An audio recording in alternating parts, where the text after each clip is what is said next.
Welcome back to Ireland Contracting Nightly Sports Call. I'm here, your host tonight with Ron Cook, and another big topic tonight, the Penguins. An unbelievable comeback. You thought that they were down and out. They were losing 4-2 late in this game, but Evgeny Malkin took it over, scored a power play goal, got them within one. It was 4-3, and then Jake Guentzel a little bit later in the period tied it up. They go into overtime. They thought they had this one twice, and this is a whole other topic, Ron. It was a tremendous game for the Penguins, but officiating steps in again. Say Jesse James. That's what I thought of. The Penguins think they win in overtime. A Crosby rebound goal. They're celebrating. People were leaving. Columbus players are going into the locker room, and Tortorella says, "Stay, stay, stay." They called goaltender interference on Dumoulin.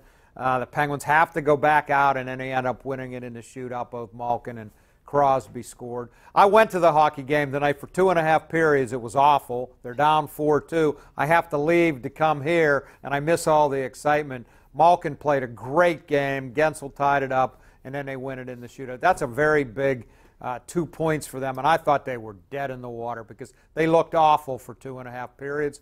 Yeah, we said maybe last week's game against Columbus would get them going, and then they come out and got shut out at home by Anaheim. Maybe tonight will get them going. Yes. They needed this one badly. They definitely did. I mean, it's a huge swing. They could have been down 9, but I think they're back 6 now. And there's so many things with this game. A lot of times when you see a call like that, the team loses. And the Penguins fought back from a 2-goal deficit twice. They also fought back from basically getting screwed in overtime because the officials step in.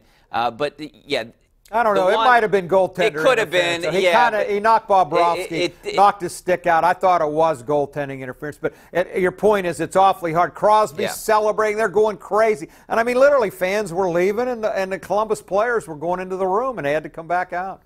Sometimes it's hard to get back on the horse, so to speak. And then they ended up in the shootout, and Malkin just was not going to be denied today. What a great game by him. I hate to sound like a homer here, but obviously it's been a sensitive topic with instant replay here, and I just don't like it at the end of games. It's in the hands of officials that do not make the call on the ice. I think my thing is I'd rather see the officials that made the call review it and then determine whether they make the change, not someone else.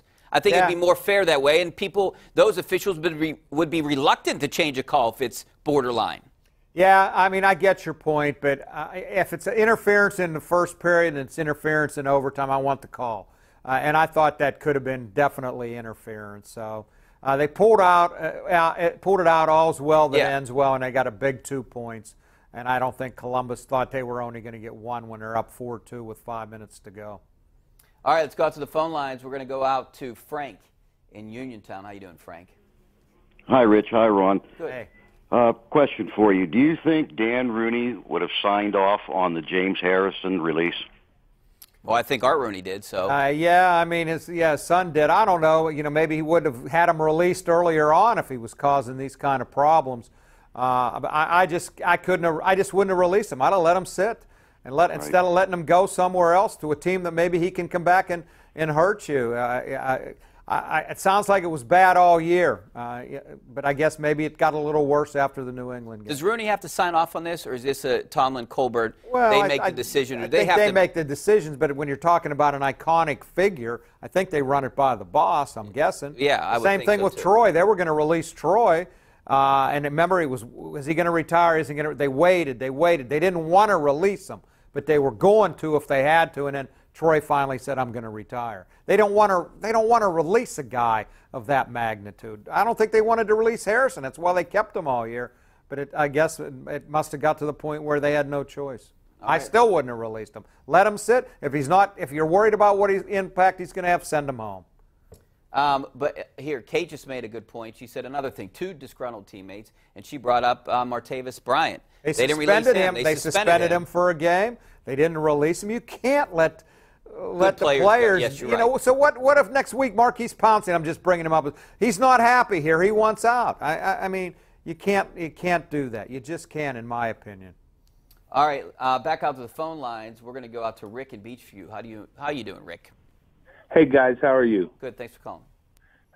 Long time watcher and first time caller. Oh, thanks for calling. I got a observation and then a question. Go ahead. Observation is New England Patriots. We go back a couple years. We had Blunt on the team. He walks off the field early before the end of the game. He gets released. New England picks him up. Now we have Harrison, who, what I was thinking that they were doing with Harrison was holding him back till the end of the season so that he'd be fresh and, help us through the postseason run. So whatever the situation was, and we don't know, the true facts of it, they released him, and then New England picks him up. Now, what is, the courtesy of when a player leaves one team and goes to the other team? Do they talk about the schemes and things? Yeah, absolutely. They're going to talk about the schemes. I mean, he became a free agent. He can sign with anyone he wants. I see his agent said there was a lot of interest in him, but he's going to go to a team that he thinks A, he can play for, and B, he can help win. He's not going to go to Arizona for 1 week or somebody else just to get a paycheck. I think he's getting $59,000 at minimum for 1 week for a veteran. Yeah, they're going to try to pick his brain, but I think that's I don't think you get much out of that in this day and age. Film study, these guys, there's no secrets. The Steelers have no secrets from New England, nor does New England have any secrets from the Steelers. They got to figure out how to cover Gronkowski. They know what he's going to do. It's not like it's a secret. So I don't think the intel was a big part of it. I think they brought him in because they truly believe he can help them because they have very little depth at outside linebacker and defensive end. Their outside pass rush has been not very much, and they think Harrison can help. Maybe he can't. Maybe he is done. We'll find out. And plus the Steelers change sides and calls even during games, so I don't think that's a huge factor. Now, Rick brought up courtesy, and it was in Jerry's story. There is no courtesy in pro sports. No, but I'm just saying Jerry's article, Jerry's story tonight, no, the Steelers didn't call him when he was on his way to New England. There were reports out there. If they didn't want him to sign with New England, don't you think they would have reached out to him? Well, no, because I think the parting doesn't sound like it was good, and he wouldn't have come back here anyway. I mean, he apparently, according to the players today, and even Harrison in Dulac's story said he asked 3 times for his release. But I think they had to know when they released him that a good landing spot possibility was going to be New England, and they decided to release him anyhow. That's why I said I wouldn't have released him. I just would not let him call the shots. I'd let him sit for 2 more weeks. Let him sit throughout the playoffs. Cut Daniel McCullers. You don't need to roster spot that bad. Yeah. All right, we got to take a break. Back with more phone calls, some of your tweets. Coming up next on the Ireland Contracting Nightly Sports Call.